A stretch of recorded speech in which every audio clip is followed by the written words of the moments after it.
తిరగబడ్ర స్వామి ఏదైతే movie shoot జరుగుతుందో ఆ షూట్కి పరిచయం అవడం జరిగింది. అప్పటి నుంచి మాట్లాడుకుంటున్నారు. సో ఇంకా ఫ్రెండ్స్ అవ్వడం కానీ మాట్లాడుకోవడం కానీ ఎక్కడైనా కామన్ కదా అన్న దగ్గర పాయింట్లో వదిలేశాను. బట్ అది కొంచెం ఇంటెన్స్ జరిగి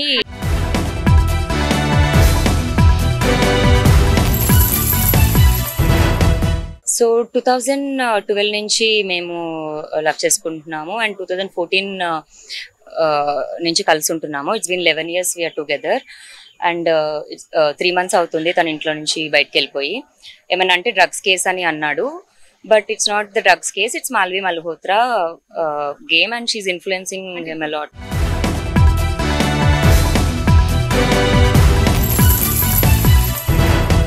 ఆధారాలు అనేవి ఉన్నాయి అండ్ కంప్లైంట్ అయితే మాల్వి పైన అండ్ వాళ్ళ బ్రదర్ పైన ఇవ్వడం జరిగింది. వాళ్ళు నాకు అక్టోబర్లోనే థ్రెట్ చేశారు, నేను జైలుకి పంపిస్తామని.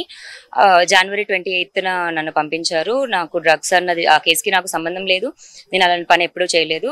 నాకు ఏం కావాలన్నా రాజ్ ఉన్నాడు డబ్బులు ఇవ్వడానికి. అలా మీడియాలో ఏదైతే వచ్చి నేను డ్రగ్స్ అమ్ముకుంటున్నాను దందా చేస్తున్నాను ఏదైతే వచ్చిందో అదంతా ఫేక్, అది ఎప్పటికీ కేసు గెలవదు.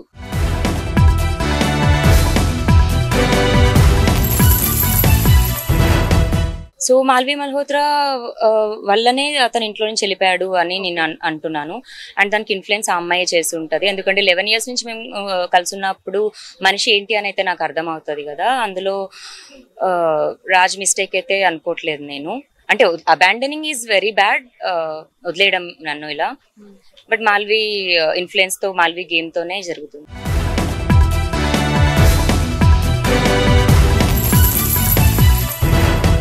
ఎస్, లివింగ్ రిలేషన్షిప్ అనే చెప్పొచ్చు, భార్యాభర్తలనైనా చెప్పొచ్చు.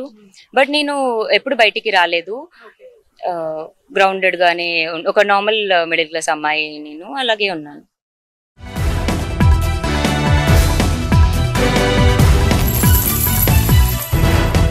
సో తను ఇప్పుడు యాక్టర్ అయి ఉండొచ్చు. వీటన్నిటికీ ముందు when he was in to short films మాకు అప్పటి నుంచి తెలుసు. తను ఇంకా అప్పటికి హీరో కూడా అవ్వలేదు, వైజాగ్లోనే ఉండడం జరిగింది. ఉయ్యాల జంపాల సినిమాకి ఏడీగా వచ్చాడు అప్పుడు అతను.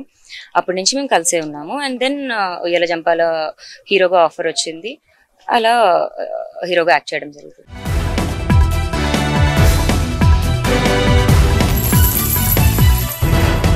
దానికి ముందంతా కలిసే ఉన్నాము. నన్ను అదే రోజు ప్రిజన్కి పంపించడం జరిగింది. I was in prison for 45 days. నాకు రాజ్ ఎటువంటి హెల్ప్ చేయలేదు. ఇప్పుడు నాకు తెలుస్తుంది దానికి మాల్వి రీజన్ అని. నా పేరెంట్సే ఫైనాన్షియల్గా అప్పటికప్పుడు తీసుకొచ్చి షూరిటీస్ ఇవన్నీ, బికాజ్ వాళ్ళు కొంచెం నార్మల్ పీపులే, అంత తెలీదు డ్రగ్స్ కేసు అంటే ఏంటి అని కూడా తెలీదు. సో డ్రగ్స్ కేసు అవ్వడం వల్ల బెయిల్ అన్నది లేట్ రావడం జరిగింది. By the time I came out 2 days ముందు రాజ్ ఇల్లు వదిలేసి వెళ్ళిపోయాడు. సో అడిగినప్పుడు ఏంటి అని అడిగితే మీడియా ఇలా అంతా డ్రగ్స్ ఇన్వాల్వ్మెంట్ అని ఉంది కదా, ఇబ్బంది అవుతుంది, ఒక 2 months తర్వాత వస్తానని. సో మీడియా ఇబ్బంది పెడుతుంది, పోలీసులు ఇబ్బంది పెడుతున్నారు, క్వశ్చనింగ్స్ ఎక్కువ అవుతున్నాయి అని చెప్పడం జరిగింది. 2 months తర్వాత నేను వచ్చేస్తాను అన్నాడు. సో 2 months అయింది, ఏంటి అని ఫోన్ చేస్తుంటే ఇంకా డైరెక్ట్గా ఈ విషయం చెప్పేశాడు మాల్విది. అండ్ మాల్వి వాళ్ళు కూడా నన్ను డైరెక్ట్గా థ్రెట్ చేస్తున్నారు, నన్ను వదిలేసి వెళ్ళిపోమని, కంపెన్సేషన్ ఇస్తాము, అలిమనీ తీసుకొని వెళ్ళిపో, రాజ్కి ఇంట్రెస్ట్ లేనప్పుడు నువ్వేంటి. And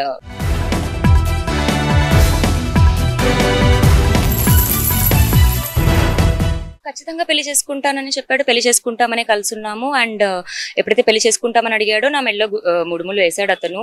but that was not officially ఇట్లా ఇది కాదు, గుడ్లో జస్ట్ మేమిద్దరమే లవ్ మ్యారేజ్ కాబట్టి. ఒక 4-5 months తర్వాత మేము పేరెంట్స్కి చెప్పాము అండ్ వాళ్ళు యాక్సెప్ట్ చేశారు. అప్పటి నుంచి కలిసే ఉన్నాం. మ్యూచువల్ ఫ్రెండ్స్ అనే చెప్పొచ్చు, అంటే మరి దూరపు చుట్టాలు అవ్వచ్చేమో, బట్ ఫ్రెండ్స్ గానే మ్యూచువల్ ఫ్రెండ్స్ ఉన్నారు. Even I was in to short films అప్పుడు, ఏదో మైలా అని షార్ట్ ఫిలిమ్స్ అవి చేశాను నేను అప్పుడు. దాని తర్వాత రాజ్కి ఇంట్రెస్ట్ ఎక్కువ ఉండేది కాదు నేను ఆన్ స్క్రీన్ కనిపించడం.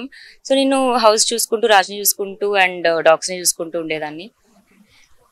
But what has happen to me is very bad. దానికోసం నేను ఫైట్ చేస్తున్నాను. And I want Raj to come back.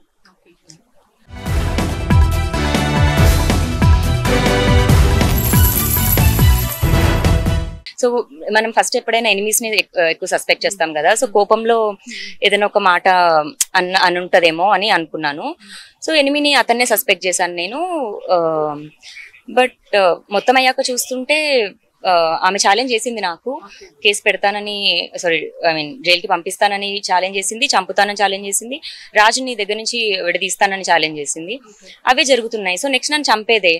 So నేను నార్మల్ అమ్మాయిని, నాకు ఎటువంటి ప్రొటెక్షన్ లేదు. ఇంట్లో ఉండాల్సిన అతను ఇల్లు వదిలేసి వెళ్ళిపోయాడు. తమ్ముడు చిన్నోడు, మా పేరెంట్స్ కూడా ఇక్కడ ఉండరు. మరి ఇప్పుడు నాకు ఏమైనా అయితే నన్ను అడగడానికి కూడా క్వశ్చన్ ఎవరు లేరు.